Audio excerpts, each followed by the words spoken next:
I'm Chris, And I'm Kylie. And this is Redefining Resilience, where we explore what it means to build a resilient lifestyle so you can thrive in any and every situation.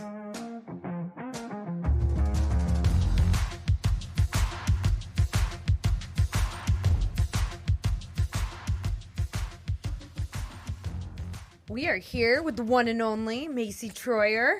Thank you. I feel like I'm here with the one and only Kylie and Chris. You are. We're so lucky to have you here today. I'm so excited to listen to this conversation and be a part of it. Your book is amazing. Thank you. Just launched it this year, right? So in November 1st of 23. Okay. So a couple months, well, now maybe 8 months ago. Yeah. Yeah. Okay, so book launched, you run your own company, actually multiple companies. You launched a new company recently too. Yes. In the last year. So we're going to dig into all of that. I want to hear all of the history of your empire that is currently being built, because it is. And I just want to learn a little bit more about what went into that book, because it's really a reflection of your journey so far. Absolutely. So we're going to learn about the book. We're going to learn about Goaldy, your business, and Kindspire, and all of the things. So let's jump in. Let's do it. Okay. So first question we ask everybody is, tell us a little bit about you. I want to hear your history, where you've been professionally, and then we'll take it from there. From Bedford, Southern Indiana, Hoosier gal. Then I moved to Indianapolis and attended IUPUI's Kelley School of Business. Loved living in Indianapolis and fell in love during my time in college with a gentleman named Luke, who's now my hubby, and he's from South Bend. So after I graduated, I moved to South Bend and got my first big girl job. So I worked at a commercial real estate firm up in South Bend called Cressy Commercial Real Estate, and I did business development, event planning, communication, social media marketing, all of the things. I always say it was the best first job ever. It was a great first job. And then I started having professionals and CEOs say, hey, will you come work for us and help us with social media? We're seeing the content you're putting out for Cressy. We would love, to have you as a consultant, or just give us some advice. And so I finally had enough people asking me that I was like, oh, I think that it's a sign that I should start my own business. And usually it's not that easy where you've got clients ready to work with you. You usually have to work for it and you take the leap completely. But I was able to build my personal brand, and also the work that I did was so public for the company that I was working for that people could just see the kind of quality of work that I did. So that was my first job, and then I took the leap and I started Goaldy 4 years ago. And I haven't looked back since, and have really been so blessed and inspired, where I've also created 2 other ventures at the same time, which has just been a blast. And then that's where the book came from, is from all of my highs, all of my lows, and you're both entrepreneurs as well, so you know what it's all about. And I attended the Kelley School of Business, and it was a phenomenal program, but they did not mention mindset once. And so I was fully prepared, at least I thought, with all of the things from school, but I did not know how important the mindset piece was going to be. Okay, so when you started out, where was your mindset and how did it shift along the way? Yeah, that's a great question. I'm really thankful that I've always been a positive person. It's always glass half full, very motivated. My personality type's an achiever, so I love lists. I'm a big goal setter. So that's natural for my personality. So it wasn't like I was doing something completely outside of my comfort zone or how my brain is wired, which was easier for me to pursue entrepreneurship. I would say whenever I first got started, it was easy. I was like, okay, cool. I've got my first client. Things are rocking and rolling. And then crickets. Where's everybody at? Everyone wanted to work with me. I had all these clients lined up that said that they wanted me to do consulting. And some of them did reach out, but they weren't as big of contracts as I needed to have the income that I was expecting and wanting to produce. So that was my first challenge, I would say, in entrepreneurship, not having clients lined up yet. and not understanding, okay, I need to go out and find clients. How do you find clients? Do you go to networking events? Do you cold call? Do you do email marketing? Like, what am I supposed to be doing? And obviously I knew about the social media side that I can market myself online, but I didn't want to wait. I wanted to be proactive and find clients. So I would say that was like my first challenge. And I remember feeling a little bit defeated. And that was really before I even got it started. So I'm thankful that, again, I have more of a positive mentality and knew if I put in the work, I can get clients. But you've got to go outside of your comfort zone and call and ask for referrals and tell people that you started a business. You can't just announce it once and then hope people refer business to you. Yeah, which I think in our instant gratification society, like that's kind of what we expect. It's what we've been conditioned to expect. Mm-hmm. You're so right. So let's just wrap our head around this whole situation here. You go to college, and then you have a job, and then you start your own business. Yes. So, like, that's impressive. Oh, thank you. That's a very short runway to entrepreneurship. So you said you didn't have the mindset component from school, but clearly it was there from the beginning. Otherwise, you wouldn't have made that leap. How do you think that transition happened in your head? Like, when was it like, okay, this is something I need to do and I can do?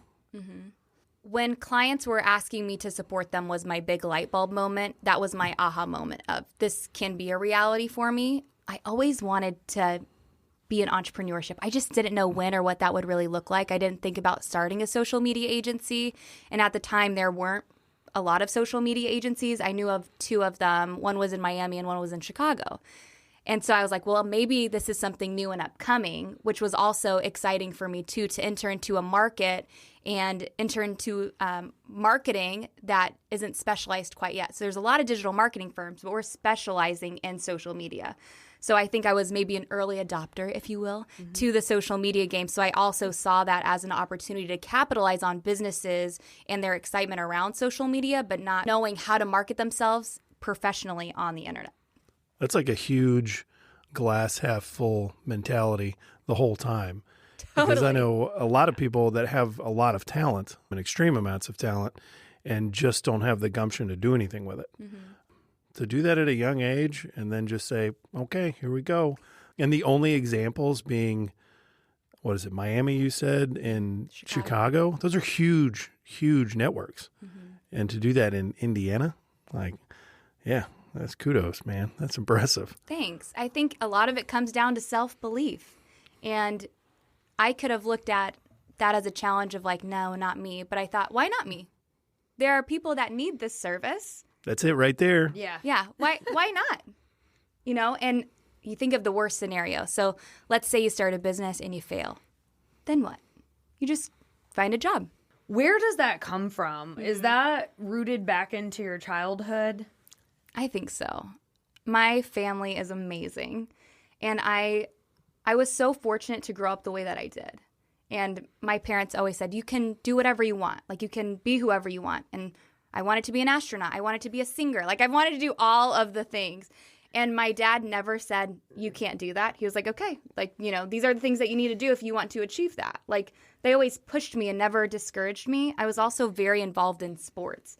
So I love sports, especially for kids and teenagers to be in sports because there's so much learning that's happening, even though as a kid you're just thinking you win and you lose. But there's so much development that's happening at the same time with your team and your coach. So I also would say a lot of it was from sports as well and just my community overall. So the people that I grew up around were phenomenal influences in my life. And in high school I had an internship and the people that I was surrounded with always encouraged me. And one woman, her name's Susan Gales, shout out to Susan, she's a gem in this world. She told me when I was, I think 17 or 18, and I'll never forget it. She said, you can change the world. And the way that she said it and like held my hand, I was like, wow, like she believes in me and she's someone that I really admire.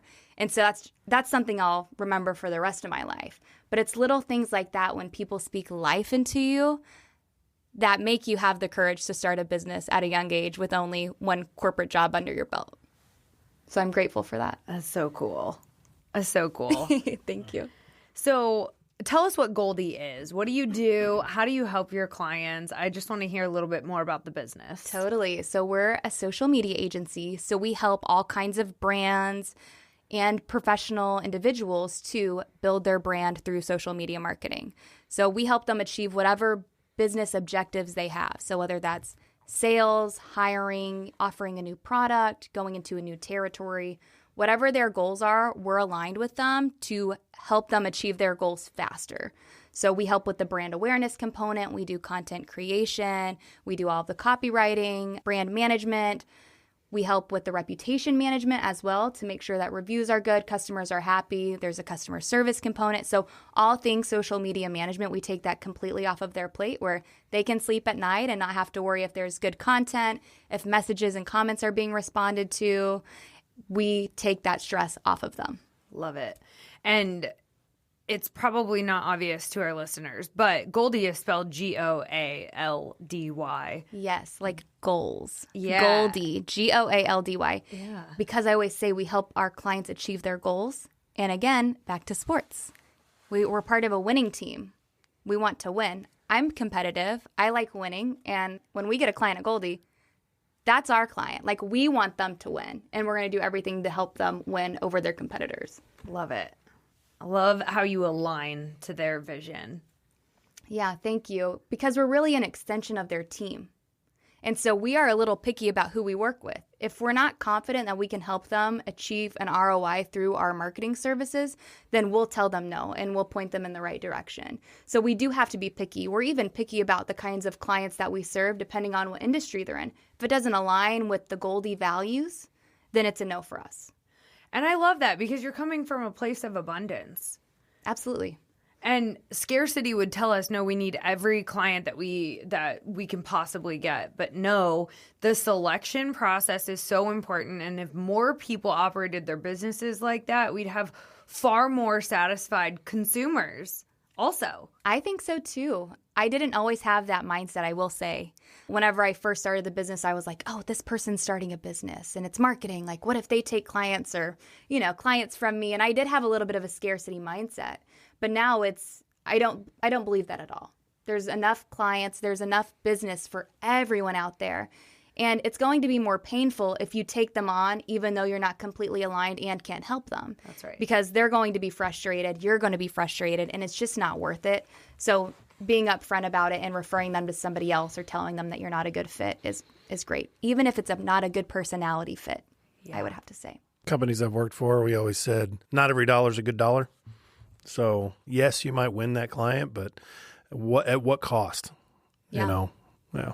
Exactly. And sometimes they maybe take up your mental bandwidth or they take up too much of your time and they're emailing you on the weekends and calling you on the weekends. And then you have to think about your hourly rate. Yep. And so they're actually a client that you're losing money on. 100%. Because if you're not aligned, then it's going to be constant sandpaper to the soul of both of y'all. Yep.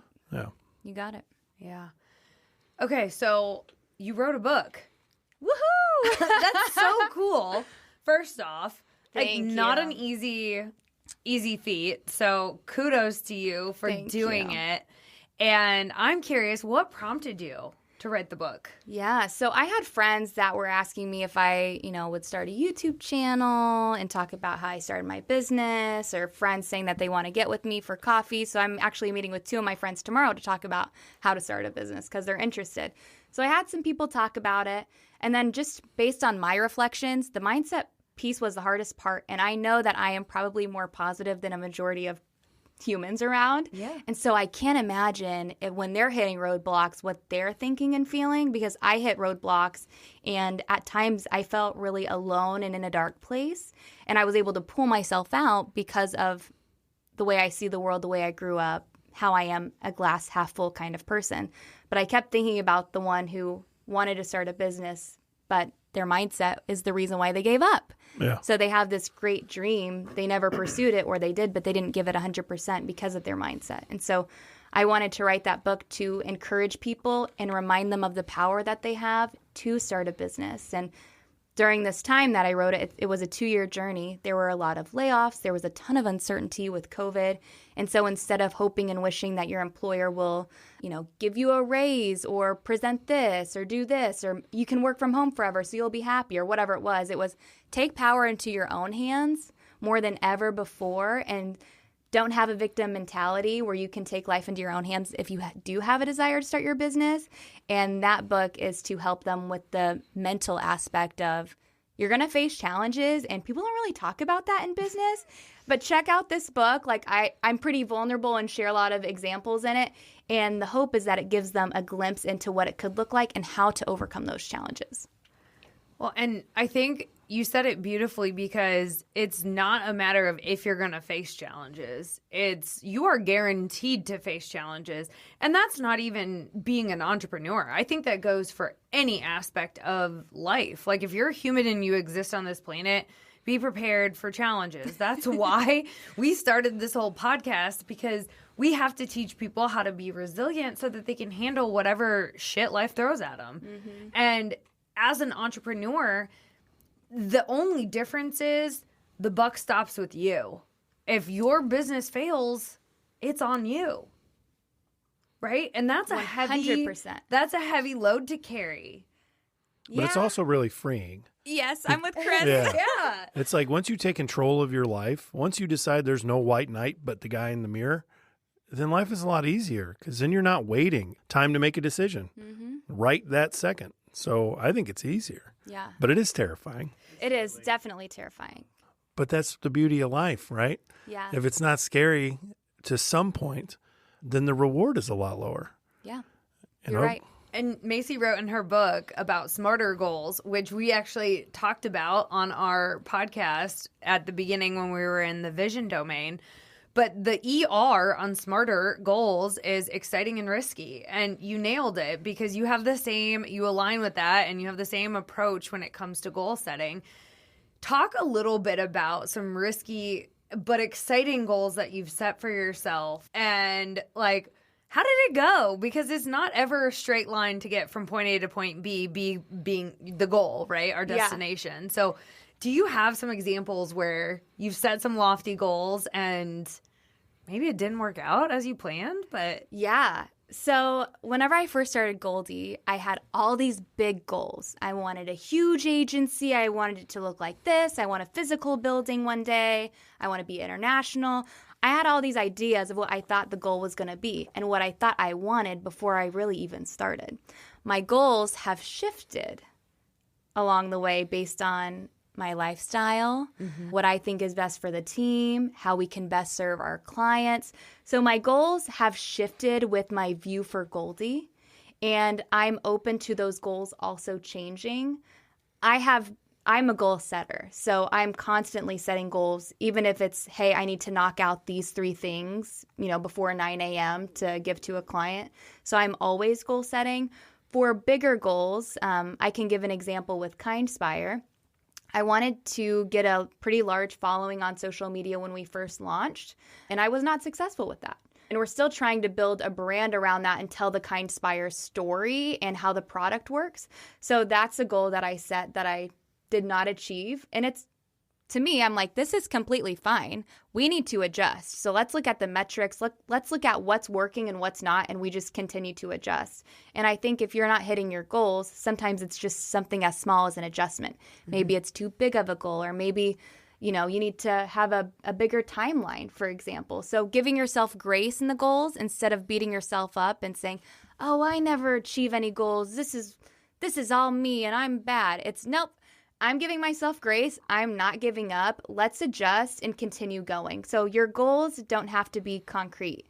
Like once you see them, go for that, but they can change, and that's okay. Well, they have to change, really, because they're set in the future, and you don't know what the future holds. So it's basically a guess.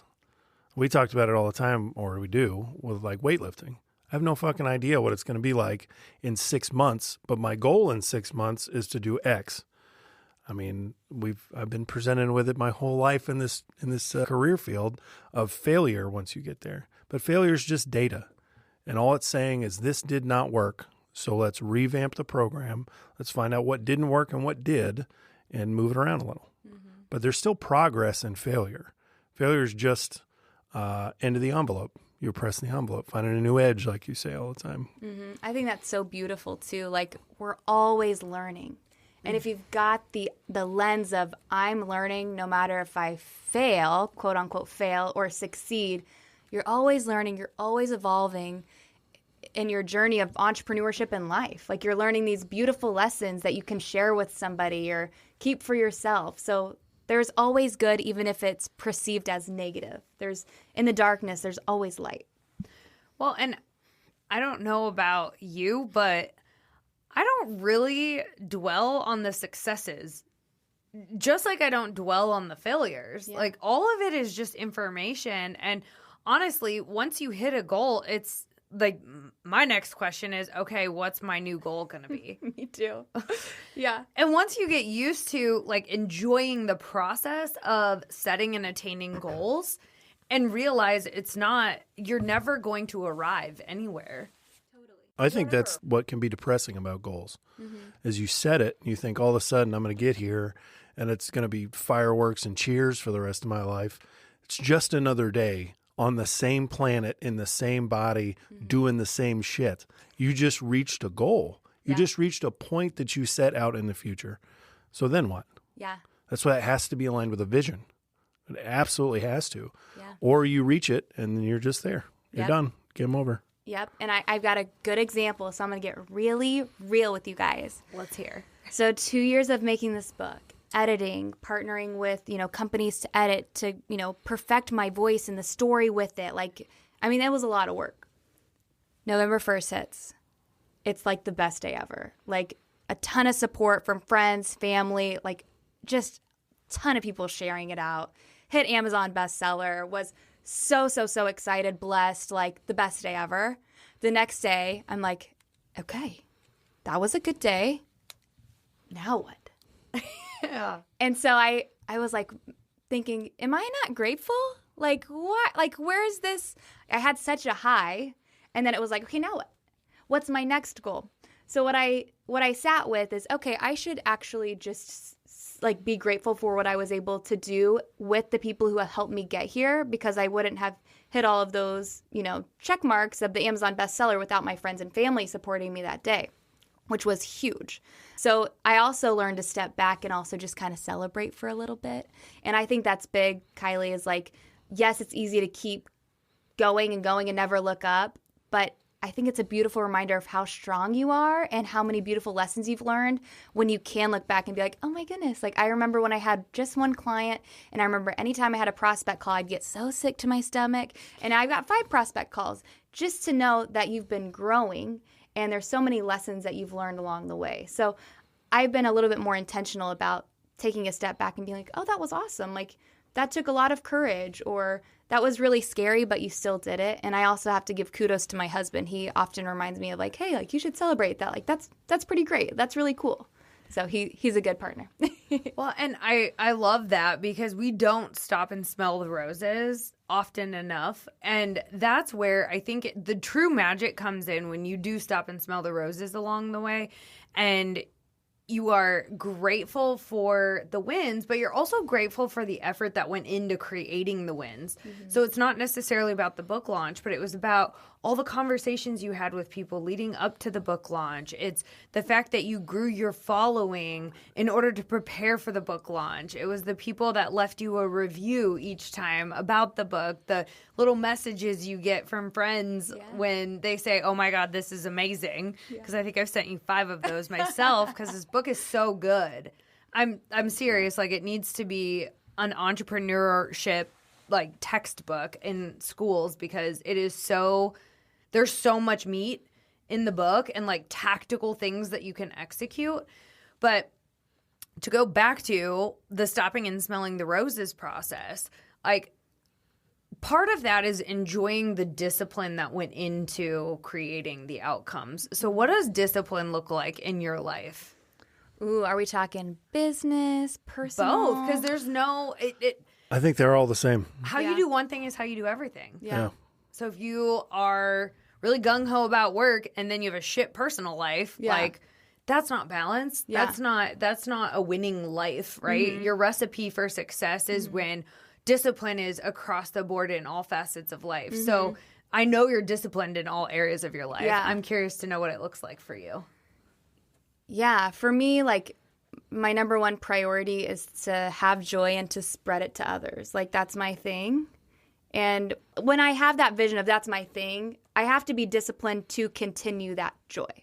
So I need to have a certain bedtime. I need to eat certain foods that are nutritious and good for my brain. I mean, there's so many things that I do without even knowing that it's discipline, because my goal is to have joy and to give other people joy. And if I'm not doing things that make me the best version of myself, I can't do that. In order to be the best version of myself, I have to have discipline. So it's just part of me. That needs to be on a fucking t-shirt. It really does, because if you don't take care of home base, if the body's not operating at 100%, you cannot give 100%. People are getting the suboptimal version of you. Yeah, I think. Snaps. Oh, fantastic. Yeah, that's so true. It's all full circle. It all works together. Your relationship with your significant other, your relationship with your family and friends, how you perceive yourself, how you take care of yourself, what you're disciplined at, the promises that you keep to yourself, the promises that you break. It all goes together with how you see yourself and how you see the world. And that is everything. If you see yourself as a failure because you're not disciplined and there's no discipline in your life, that doesn't feel good. There's probably going to be a lack of self-belief or confidence. But if you do have discipline and you're keeping those promises and you're going to bed on time and you're getting really good rest and you've got good relationships and you're thinking before you speak and you're being more intentional about serving others, that's going to feel really, really good. And you're going to be more aligned with who you are in life just because of small little changes with discipline. So the coolest part about that concept is I have plenty of guys I work with in the gym that have okay relationships with their spouse and their kids and whatnot. They get really into weightlifting and very disciplined in their diet. All of a sudden, everything changes. Their relationship with their wife goes to the moon. Their relationship with their kids is like 100-fold better. And it's because discipline in one area affects discipline in every area. And if you can learn to be appreciative of the struggle and the process and the discipline is good for your body, then it just overtakes everything in your life. I've got one guy that had a fused disc, told he would never lift again, was basically an alcoholic, had a ton of problems, and his relationship with his wife was garbage. And now he's in his first powerlifting meet in about 40 days. He looks awesome. Like, he looks great. And his relationship with his wife is better than it's ever been. His relationship with his kids is stellar. Every time we lift, he Snapchats his daughter's pictures of the weight and stuff. Like, they're in love with each other.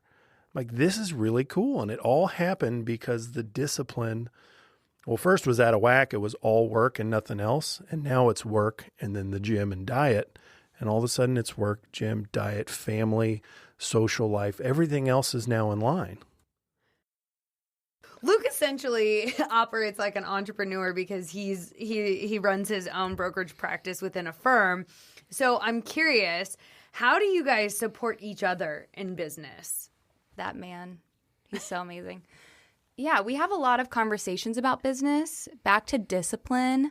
When we first got married, we talked about business a lot. Our personalities are very similar, and we are both extroverts. So we're like networking events and going here and double dates. Like, we love like business and network. I mean, we just love all of it. That's so us. So we had to learn how to not just talk that kind of talk and also be married and be together from a romantic standpoint. So we're just encouraging kinds of people. So I always think, no matter what you say to someone, even if you say sorry, they'll never forget it. So I remember that with Luke, and he remembers that with me. So we really work hard on thinking before we speak, even in moments of stress or, feeling like you kind of have some sort of urgency. Like, if I say something and lash out, it could be very hurtful, and I never, ever want to hurt him. I never want to hurt anybody, but especially someone I'm so close with and will be forever. So I really try to think before I speak. It's really important, especially when you have the blessing of loving someone forever. It's like you only want to build them up. It's it's easy because he's such a light to me, so it's so easy to encourage him, and I know he sees me the same way. And it's been a lot of work with, communication and learning. Like, we'll celebrate our 6-year anniversary in June. So we've known each other for 8 years now. So there's been a lot of learning, too, at the same time. And we've been growing together. So also because we've been growing together, we're still compatible mates. I think if I grew and he didn't, it would be maybe harder for him to understand where I'm at or me to understand where he is. And then there could be, disalignment or unalignment. Misalignment, thank you. Yeah, some misalignment and misunderstanding. So it's really important that you're both growing together because as you grow, you're facing the good and the bad and can bring each other up. Because I always say this to Luke. I say, we're on the same team. Yeah. So if, there's some sort of argument or we're misunderstanding each other, hey, we're on the same team and we'll always be. So let's try to understand each other. And he's totally with me on that. That's so great. It just makes me happy when I hear about happy couples that are just truly the best version of themselves with each other. Thank you. And I'm curious because you both are super driven.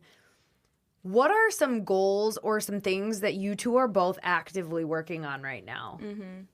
So we have our financial goals, of course, and we're trying to stay within budgets to reach our goals. And we've got different investment goals together that we're both aligned on. And with an investment goal, there's a risk. So it's okay. Are we able to do this? Is it okay if it doesn't do well? So different goals that are a little bit risky, like investing in something. Yeah, I mean, probably the typical couple goals that you see of around, budgeting and growth. And we have our own personal goals with each other and how we want to be better spouses with each other. And a goal that I have would impact him. Yeah. So they kind of go hand in hand together. Whatever goal I have and whatever goal he has, even if it's not exactly together, it will still have impact on either one of us. I think that's huge in a relationship. I think that's why a lot of them fail is because individuals assume their goal is in a vacuum.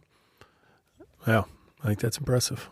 Well, and you really do need the support of each other because if you have a lofty goal or a new goal that you're trying to achieve, you really do need the support of the person that you spend the most time with in order to get there.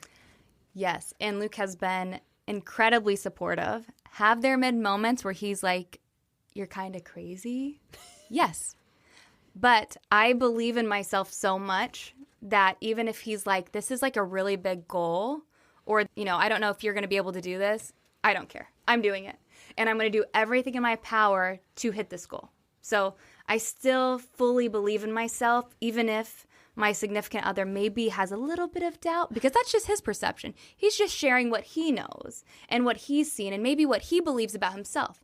But what I believe about myself is I'm hitting that goal. I'm running 110%. So I think you still have to have your own self-belief and really stand on your own and believe in who you are and what you can achieve.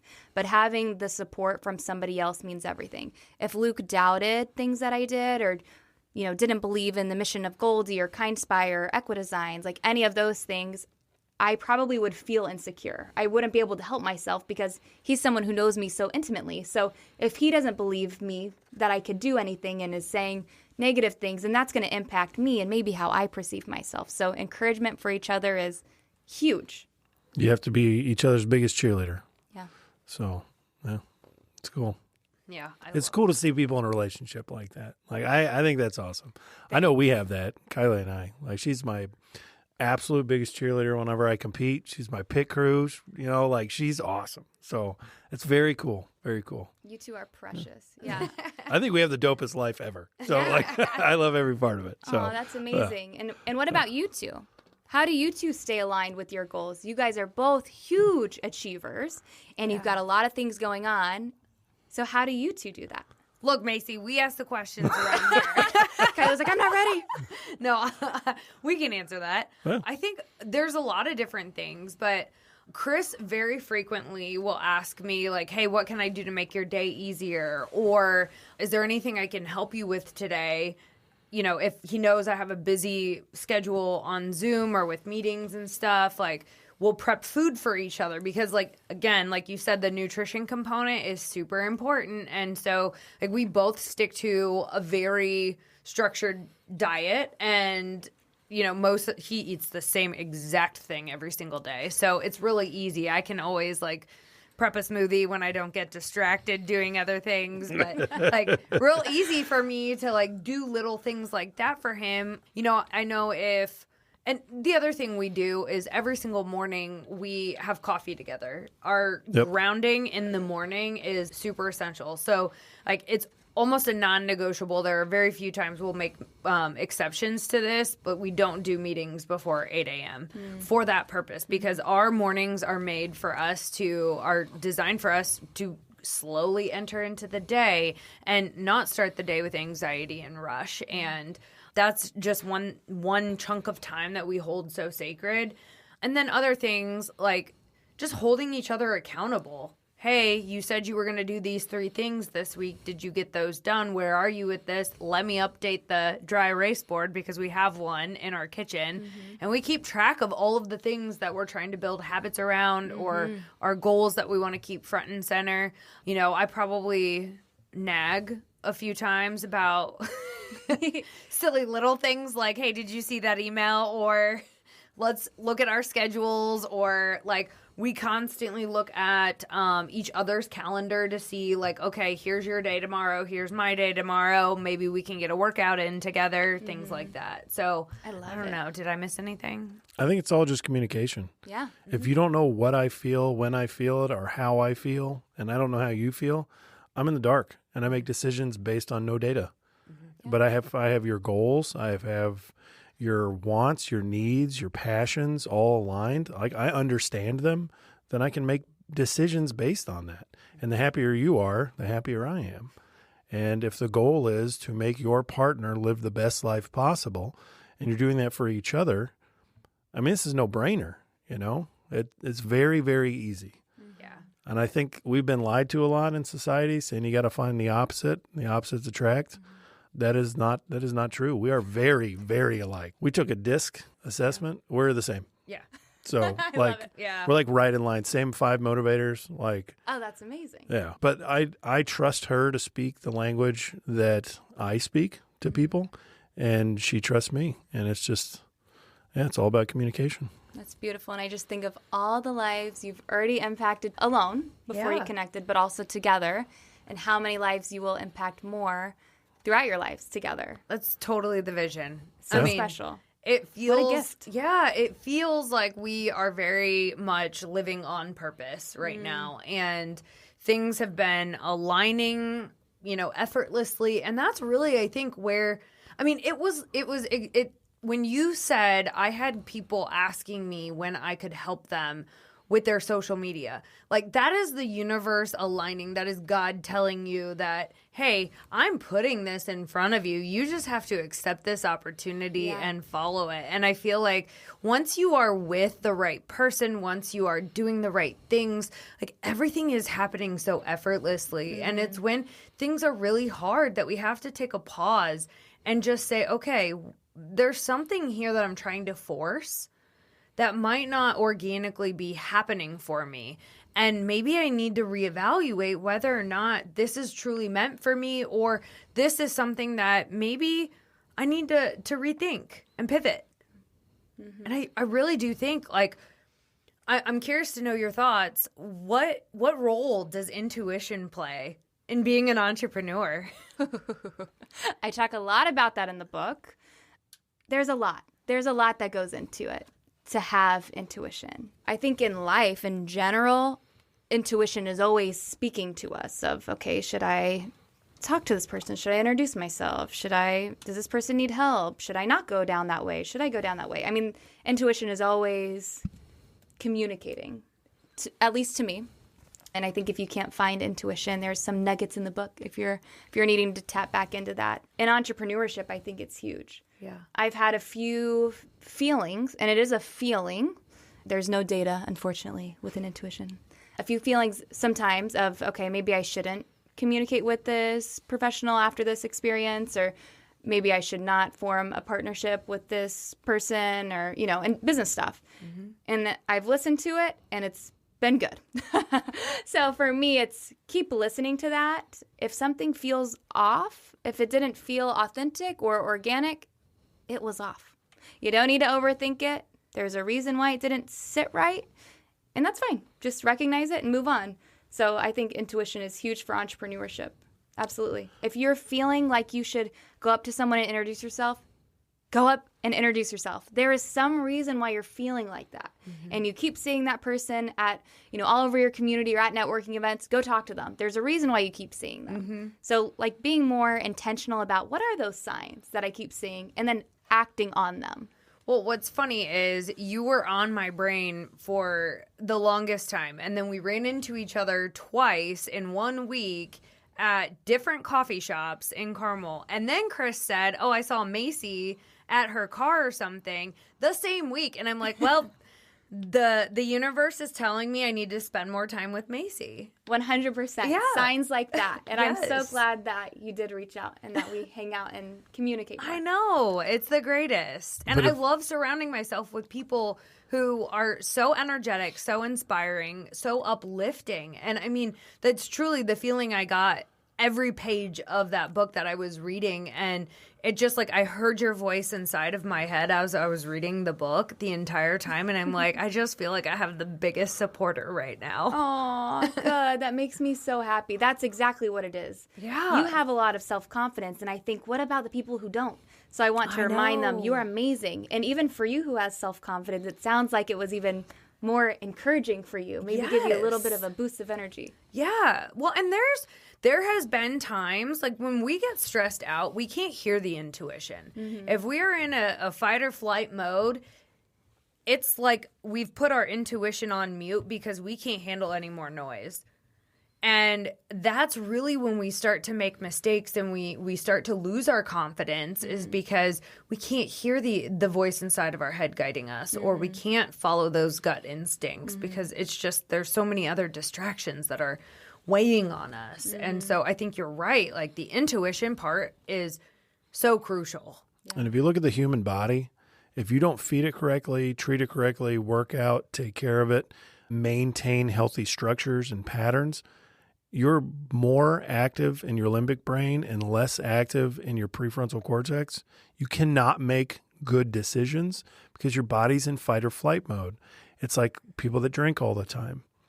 I understand it because I was the guy that would have 2 or 3 beers every day. The problem is I wasn't processing emotions because I couldn't. I wasn't processing big decisions because I couldn't.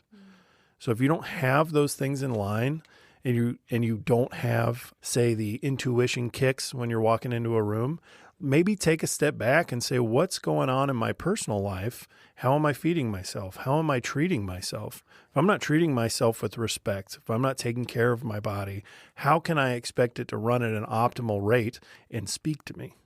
It absolutely cannot. Yeah, there's no way. And sometimes I wonder how much more power people would have if they did go to the gym or move their body or eat nutritiously and drink water. Like, some basic things. It's like, wow, you're really incredible of a human already. And I just think, what if you did things that would support your brain function? Like you would be 10x. Like you would be a superwoman or Superman. We live in utopia. We just have been told we don't. We have been scared into making impulse decisions to keep the awesomeness of each human dumbed down.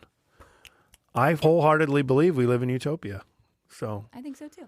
Yeah. Heaven is on earth. Heaven is here. It's right now. Yes. And people operate at optimal levels and it shows. Mm-hmm. The people that are absolutely just in the groove, man. I watch Kylie every morning and I'm like, she's killing it, dude. Mm-hmm. She's just in the groove. She feels good. She looks good. Everything's functioning great. Because she is where she's supposed to be. She's an optimal human. I feel really grateful to be with you guys because it sounds like we all recognize the importance of alignment and living intentionally and really believing that bliss is now and it's up to us that we can make change and we can do things differently to have a better, more beautiful life and to serve people more. And something that I've been thinking is how can I open other people's eyes to this concept that we're all talking about. Like this. We have to just keep talking about it. And like you said, spread joy. Yeah. I mean, let's talk about Kindspire. Because speaking of, because those cards are so awesome. Are those the ones Darcy gave me the other day? Yes. Tell us what Kindspire is. Okay, so Kindspire is the words kindness and inspiration together. It's spread kindness and inspire others. It's a pack of cards that have custom encouragement phrases on the front of them. And then on the back, you can write a little note. You can write your social media handle if you feel comfortable, which again comes with intuition if you want to give somebody your information. And then it either passes on or someone can keep it as an affirmation. And so that's kind of like it's a mental health project. During COVID, a lot of people felt very alone. There was a lot of anxiety, suicide, addictions that wasn't talked about very much. And I understand why there was a lot going on. But I feel like we just kind of pushed it under the rug, and a lot of people were struggling mentally. And I wanted to help people be reminded that they're not alone and that they're amazing, even on their worst day or if they're crying, and really just give them some hope again. And what I wanted to do is I saw 2 women crying at the airport on different occasions, and I wanted to give them a little something. Like, I didn't want to necessarily talk to them, but just let them know, like, things will get better. Like, it will be okay. And there's a card that says it will be okay. And that was inspired by those 2 women that I saw. So I went on Amazon, looked for some cards that I could buy, couldn't find anything that I liked. And then I just kind of went into market research mode. I started reading the good reviews, the bad reviews. What do people like about the cards? What do they not like? Because there were similar cards, but nothing that I would buy of like the quality and the branding and the decor. And none of these cards were branded either. So they just were, there wasn't a feeling around it of like some sort of business. So I said, okay, well, I'll make the cards. I can't find any, so I'll just make them. So I got in touch with the manufacturer, and Luke and I worked on the phrases for like 2 or 3 weeks of envisioning different scenarios when we'd see people and want to give them this specific card or this one. There was one, and I envisioned a mom with like 2 or 3 kids, and it's kind of like Crazy Town. And there's a card like for the mom when you see her like in the grocery store, and it's totally crazy. So there's like different visualizations that I had with Luke when we were writing them out. And so we've sold quite a few. We've sold over 1,200. We mostly sell on Amazon. I just ordered 1,000 more. We do a few select boutiques in the Carmel and Westfield area, and then a little bit on TikTok Shop. And we're hopefully going to expand. That's a goal that I have for Kindspire, is to expand the reach and get them more in physical locations. And, I'm a big dreamer, so would love to get inside of bigger retailers, even like Hallmark, for example. I think it'd be a great product for Hallmark, especially if they're looking to diversify their products. So it's been extremely fun. I get messages often from the Kindspire Instagram, which my colleague Kola helps run with me, and we'll get messages, beautiful messages of people who have received them or have purchased a deck. And some people are like, I need to keep these for now. I need these as affirmations. And when it's time, then I'll pass them on. So it's been an amazing reminder of how special people are and how much joy they have. So much so where they're like, I'm going to pay $10 to spread joy to, as many people that I see, because I believe in the power of, passing it on and giving it back. So it's been encouraging to me, and that's not something that I expected. So it's a great project. It's super fun, and I'm really grateful for everyone who's supported it and has posted about it or has purchased the cards. So without, again, community, friends, family, I don't think it would have blown up the way that it has. So very, very blessed. So cool. Thanks. And if I have salespeople listening to this podcast episode right now, what a fun, unique way to show up at a networking event, and instead of giving somebody a boring business card, which I'm guilty, I've got business cards, and now that I'm thinking about it, I need to just put my Instagram handle on the back of one of those cards and hand those out. And what a great way to stand out at a networking event. Thank you. That is such a good idea. I know a few professionals that will staple their business card and a Kindspire card. Like, they'll lay the Kindspire card on the top. And then it's like, oh, I'll remember this person because they gave me like an encouraging note and their business card. Yeah. And I went to a networking event, and I pre-wrote on the back of the cards where we met, what the convention was, and that I wanted to get to know them more. Like, I was very strategic whenever I went to this convention. And so I would give them that card and just write my first and last name. And, maybe they could ask for my information. But I just gave them my first and last name. The hope was that they'd find me on LinkedIn. And that was it. So I just said, like, I wanted to give you this. Like, you really inspired me today, or I really enjoyed our conversation and hope you feel encouraged. I hope you have a great rest of the convention. Something small. It doesn't need to be a deep conversation. Just like you made a difference in my life today. Like you gave me a lot of energy, or I see you like where you're at. Maybe you seem a little stressed or whatever. So like I see you, like I hope you have the best day. Like I really love your dress or whatever. Just, something easy. Spread the love. I love it. And you saw an opportunity and you went for it. I went for it. And there was a risk with that, but no risk, no reward. And people are probably like, oh my goodness, everybody says that. But it's so true. Like if you didn't do something, then the world would be less because you didn't do it. Like that's kind of how I see things. Like when your intuition is saying you need to do this, like there's a reason it's going to impact people or someone or even yourself with your personal journey. So you got to listen to it. Yeah. You beautifully laid out in the book essentially everything we talk about. You are so aligned with what we do at Odyssey Resilience and the 6 domains of resilience that we talk about. I just wanted to point out a few of the skills and things you put on the personal growth checklist in your book because they align so beautifully. And I kind of just want to hear you expand on each one of these maybe. But the first domain of resilience that we talk about is vision. And you talked about the ability to identify opportunities and set goals. Mm-hmm. Both of those components align so well with the vision domain because we have to be able to see where we're going, right? Yeah, totally. And I just, like, you hit on, like, I think the Kindspire cards are a perfect demonstration of, like, you identified an opportunity and you just went for it. Absolutely. Again, it comes back to, well, why not me? Yeah. I'm looking for this product. I can't find it. Why not me? And having a vision is so important because during those hard days, if you go back to your vision, it's, okay, this is so worth it. Yeah. This is so good. I'm going to keep going even though today was crummy or whatever. I'm going to keep going. So having that light, that North Star that you're reaching for, even if it's a shorter North Star, maybe it's a month goal that you have. It doesn't have to be my 10-year business plan, for example. Right. And then composure, you talk about self-management. Mm-hmm. What does that mean? So I believe that we're in more control of ourselves than we give ourselves credit for. Chris is laughing again. I think it's a good laugh. Yeah. I mean, it's 100%. We are. Yeah. And we some people kind of go around life like it's crazy and it's haphazard chaos. And I just think that with what we decide to consume and where we decide to focus is what can come to fruition for you. So where your focus goes, your energy flows, to be kind of cheesy there. I really believe that. It's spot on. Yeah. So I like to protect with the people I surround myself with, the music I listen to, TV, books that I read. I mean, everything, and I'm not like someone who's like, oh, you're not aligned with me, or, oh, you do this or say this or believe something different. I don't want to be around you. Not that at all. But if there's something that I can control, like the music I'm listening to, I'm not going to listen to music that's sad and depressing or about breakups and stuff. Like, I don't need any of that. So you don't listen to Taylor Swift? So I do. I am a Swiftie, but I have not. Yeah. So I am a Swiftie. But we have boundaries there. Yeah. Yes. Swiftie with boundaries.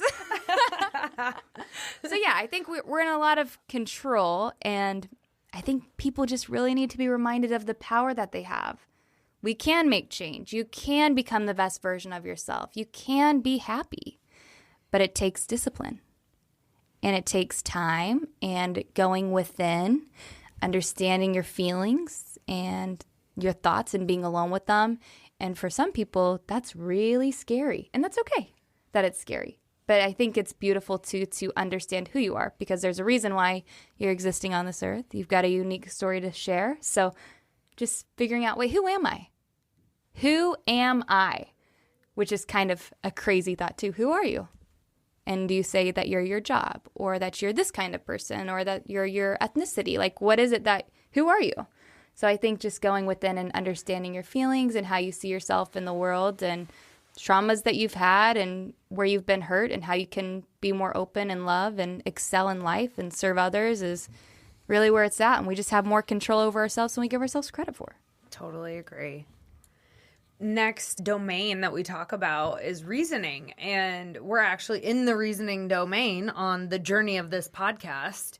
And oddly enough, that was like the most robust domain that you had bullet points for. So in your book, you talk about critical thinking, creativity, problem solving, self-reflection, financial management, the ability to learn, a growth mindset, and VUCA preparedness. Yes. VUCA stands for volatility, uncertainty, complexity, and ambiguity. I'd never heard of that acronym before, and I love it because we have VUCA every single day of our lives. Totally. We live in a VUCA world. We sure do. Again, we have more power than I think that we give ourselves credit for. Things are always changing. We need to be flexible. We need to be resilient. So snaps to you all for training people. Yeah. That's in life. That's with everything. And when I think about the younger generation, I've got a big heart for them. And some of my perceptions towards them are that they hide a little bit, maybe behind screens or in their home more than the other generations typically did because of the luxury of technology. But then I think, are they VUCA prepared? And it can be scary if you're not used to having challenges and being flexible when you do go out into the world and go to school and get a job and you're interacting with people. It can be really intimidating, especially if you don't have resilience. So I just think about the younger generation and how can we empower them to be VUCA prepared, and what is it that we can say to them, or what can we teach them and show them to remind them that the world is always changing and we have to be flexible. And the world is a beautiful place. It's a place that we want to be a part of and participate in. Absolutely. And we talk about adaptability. So that's kind of like what I would equate to VUCA preparedness, is being able to go with the flow when things change or uncertainty comes our way. The next domain that we talk about is health. And you hit the nail on the head. These are pretty simple. Prioritize movement, sleep, and nutrition. Mm-hmm. Enough said there. Tenacity, which you listed resiliency, the ability to adapt and respond to adversity. I mean, that is like the whole domain of tenacity, really. Mm-hmm. And we haven't gotten there yet on this podcast, but I mean, we can quickly touch on this because that is so incredibly important. Mm-hmm. You talked about rejection in the book too. I think there was a whole chapter on that. Yeah, that's a big thing. Because what if people say no? What if your clients don't want to work with you anymore? You get rejected. It happens all the time. Yeah. Do you collapse? You can, maybe for like 1 minute, you can collapse, and then you got to get back up. Yeah, you have no choice. Yeah, you have no choice. Yeah, absolutely. If you're willing to continue, I guess, fighting the fight, like if you continue to fight that fight. But some people do give up, and that's why the mindset is so important. Like when your clients break off a partnership with you or they go in a different direction, like if you're crumbling, it's going to be hard for you to get back up. If you're going to tell yourself a negative story, it's going to be hard to really believe in yourself, maybe like you did when you first started your business. Mm-hmm. So true. And then our last domain is collaboration. And in the book, you listed effective communication, networking, leadership, and find a mentor. Mm-hmm. Yeah, absolutely. I would say find a mentor is so important.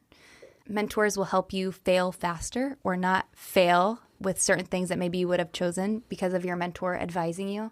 So I had 2 mentors for a very long time when I first started, and they're still I'm still close with them. I don't see them as much as mentors right now just because of their capacity. They're very busy people, but they have saved me a lot of heartbreak and time and failures because they were willing to spend time with me and share their journey and also guide me when I came with questions or needed thoughts. So because of those mentors, especially when I first got started, I think they helped me stay clear of some different paths that I maybe was going to go down. So very, very grateful for mentors.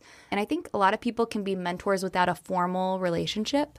So I know mentorship is, you've got someone and you communicate on a regular cadence, but I see a lot of people as mentoring me now, like just with wise nuggets that they share. And so instead of just identifying, I've got this one mentor or 2, like everyone is my teacher and I'm always learning from them.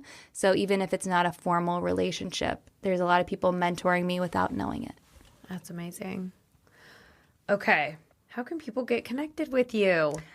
I have Instagram, Macy.Troyer. If you look up Macy Troyer, I'll be on there with black hair.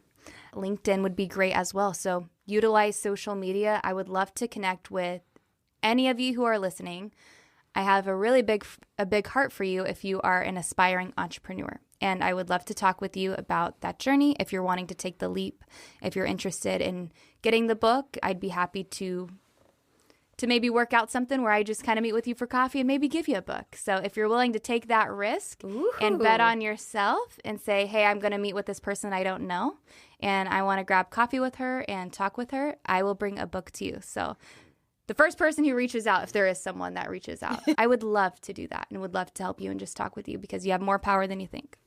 Amazing. And you're also on LinkedIn. Yep, I'm on LinkedIn, Macy Troyer. I'm on all social platforms, really. All the socials. But I mostly use Instagram and LinkedIn. And I realized we have not mentioned the name of your book, Ready, Mindset, Go.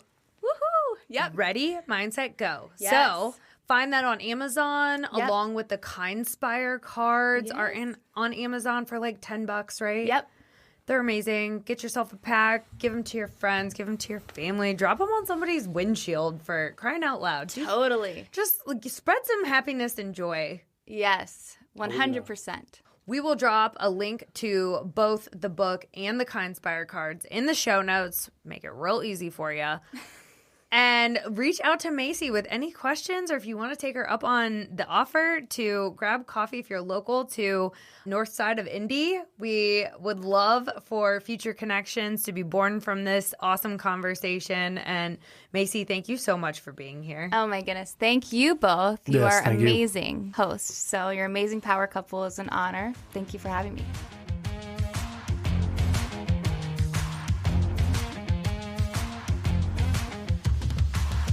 Thanks for listening to Redefining Resilience. To learn more about building your mental and physical readiness, check out odysseyresilience.org. And follow us on Instagram, LinkedIn, and TikTok.